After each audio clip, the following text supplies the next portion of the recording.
O advogado Ezequiel Silveira, que defende presos políticos do ministro Alexandre de Moraes e é advogado da Associação dos Familiares e Vítimas do 8 de Janeiro, a ASFAV, participou da audiência pública que ouviu os jornalistas Michael Schellenberger, David Agape e Eli Vieira Júnior, responsáveis pelos chamados Twitter Files Brasil, a divulgação de documentos internos do Twitter que mostram como governos agiram junto às plataformas de redes sociais para promover a censura e a perseguição política.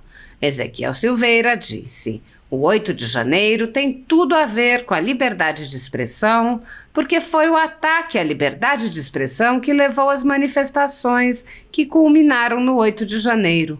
A gênese do problema foi a censura provocada pelo TSE durante o período eleitoral e que levou ao desequilíbrio na corrida eleitoral. O advogado relatou: durante esse quase 1 ano e meio em que estamos lutando por justiça, por essas pessoas, visitamos parlamentares, participamos de audiências públicas como esta e tivemos algumas vitórias, mas infelizmente não foram suficientes para evitar, por exemplo, a morte do Clezão, o Clériston, que faleceu na prisão. Fico feliz que estejamos aqui debatendo não a consequência, mas a causa de tudo isso que nós estamos vivendo, que é a censura e o ataque à liberdade de expressão. Ezequiel Silveira apontou que a divulgação dos Twitter Files Brasil poderá ser o catalisador para que os esforços dos brasileiros para resistir à tirania possam começar a surtir efeitos. Ele lembrou que todos se perguntavam o que será preciso acontecer para que mude essa realidade. Silveira disse: o que nós podemos fazer, o que os parlamentares podem fazer, nós estamos fazendo, de denunciar, de divulgar, e agora estamos felizes porque vocês têm sido esses agentes catalisadores de mudança, que nós precisamos desse cenário político da nossa nação, e a população brasileira aplaude a sua coragem. O advogado concluiu fazendo alguns apelos em nome das pessoas perseguidas pelo Estado brasileiro em virtude do 8 de janeiro. Silveira disse: primeiro, peço que vocês divulguem as aberrações jurídicas e violações de direitos humanos a que essas pessoas estão sendo submetidas pelo STF, capitaneado pelo ministro Alexandre de Moraes. Ele também pediu apoio aos diversos projetos de lei de anistia para os presos políticos e para o projeto de lei de iniciativa popular que está sendo proposto pela ASFAV e solicitou ainda uma audiência pública para debater o andamento desses projetos de anistia. Ele lembrou que tais projetos podem ser um instrumento para a pacificação social. Mais de 2.000 pessoas foram presas em massa a mando do ministro Alexandre de Moraes do Supremo Tribunal Federal com a colaboração do Exército Brasileiro, sem o menor respeito a direitos humanos ou ao devido processo legal. Centenas dessas pessoas passaram meses a fio presas e só foram libertadas com medidas cautelares excessivas e arbitrárias, muito piores do que as que são aplicadas a pessoas condenadas por crimes graves.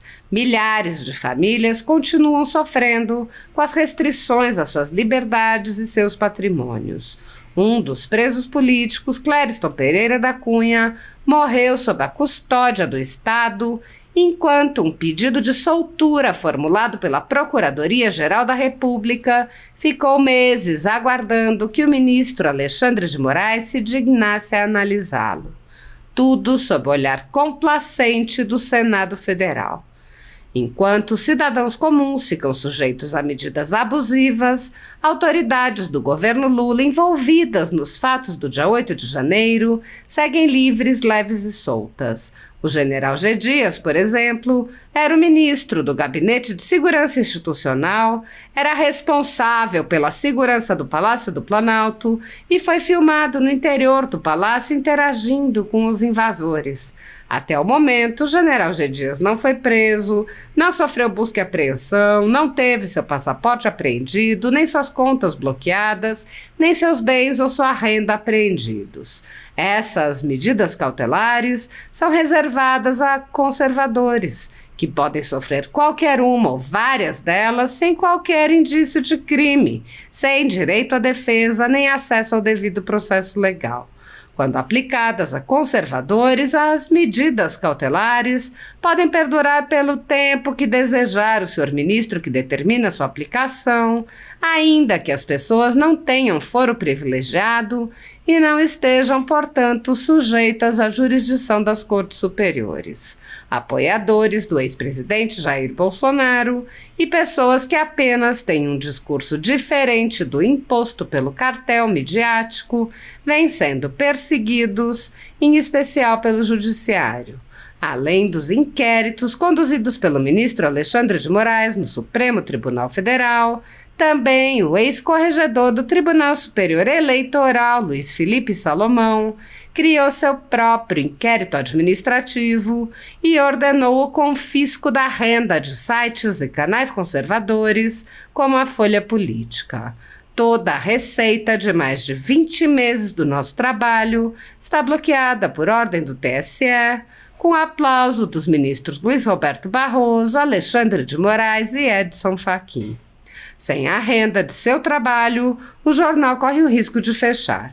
Se você apoia o trabalho da Folha Política e pode ajudar, use o QR Code para doar qualquer quantia para a empresa Raposo Fernandes ou use o código ajude@folhapolitica.org.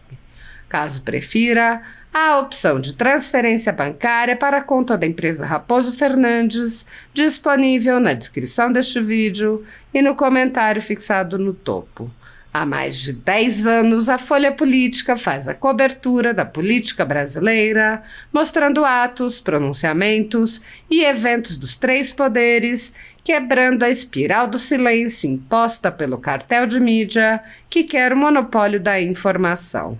pix@ajude@folhapolitica.org. Assista. Nessa parte da participação pública, também de convidar o doutor Ezequiel Silveira para a sua participação. 5 minutos. Obrigado, presidente. Cumprimento a todos, em especial o convidado, senhor Michael Schellenberger, em nome de quem cumprimentar os demais presentes.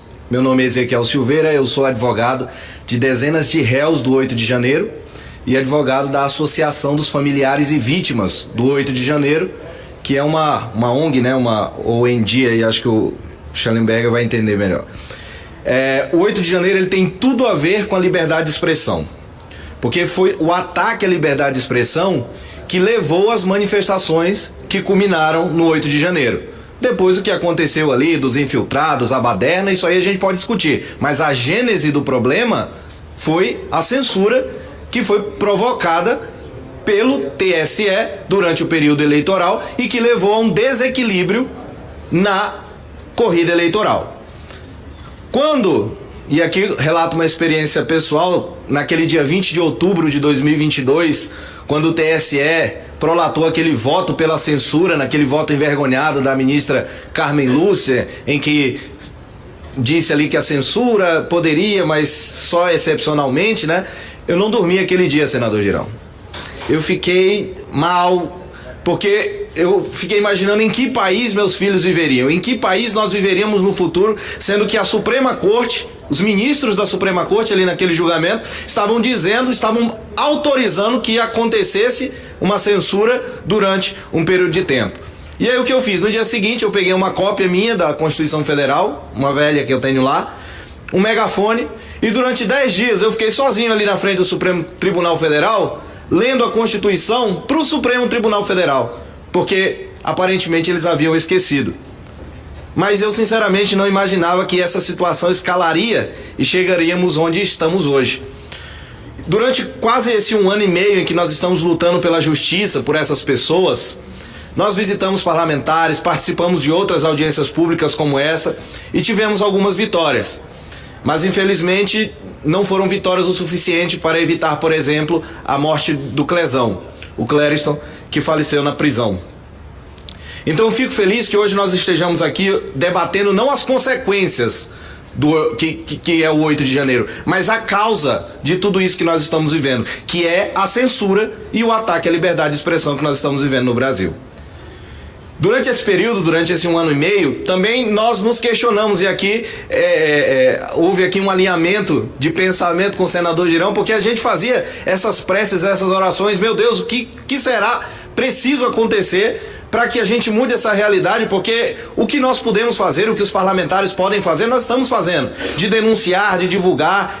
E agora nós ficamos felizes porque vocês, o senhor Michael Schellenberger, o Davi Agape, Eli Vieira, o Elon Musk, têm sido esses agentes catalisadores de mudança que nós precisamos nesse cenário político da nossa nação. E a população brasileira aplaude a sua coragem. E por fim, eu finalizo fazendo alguns apelos em nome das mais de 2.000 pessoas, cidadãos brasileiros, que estão sendo perseguidos pelo Estado brasileiro em virtude do 8 de janeiro. Primeiro, senhor Michael, eu peço que vocês se aprofundem mais e divulguem as aberrações jurídicas e violações de direitos humanos a que estas pessoas estão sendo submetidas pelo Supremo Tribunal Federal, capitaneado pelo ministro Alexandre de Moraes. Nós temos um relatório da associação, inclusive nós pagamos uma tradução juramentada, temos a versão em inglês que podemos fornecer para que haja divulgação dessas situações.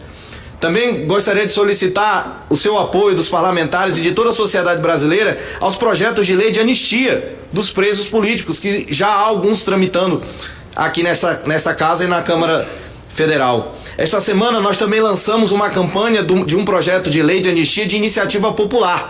Inclusive nós a apelidamos de projeto lei Clériston da Cunha, em homenagem ao Clezão que faleceu. E nós já temos milhares de pessoas em todo o Brasil coletando essas assinaturas. E queria aqui solicitar o apoio, por exemplo, na manifestação do dia 21 de abril, senador Flávio, se puder nos ajudar divulgando essa iniciativa, para que mais pessoas assinem e nós possamos mostrar que a sociedade tem interesse nessa pauta.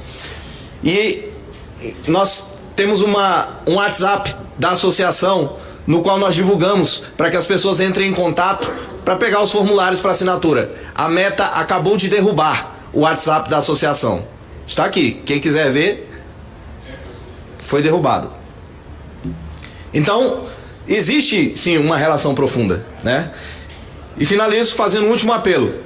Gostaria de solicitar aos parlamentares que nós realizássemos também uma outra audiência pública nessa casa ou na Câmara para debatermos sobre os motivos pelos quais a aprovação de um projeto de lei de anistia seria a solução para boa parte dos problemas que nós temos enfrentado e também serviria como instrumento para a pacificação social. É isso. Obrigado, presidente.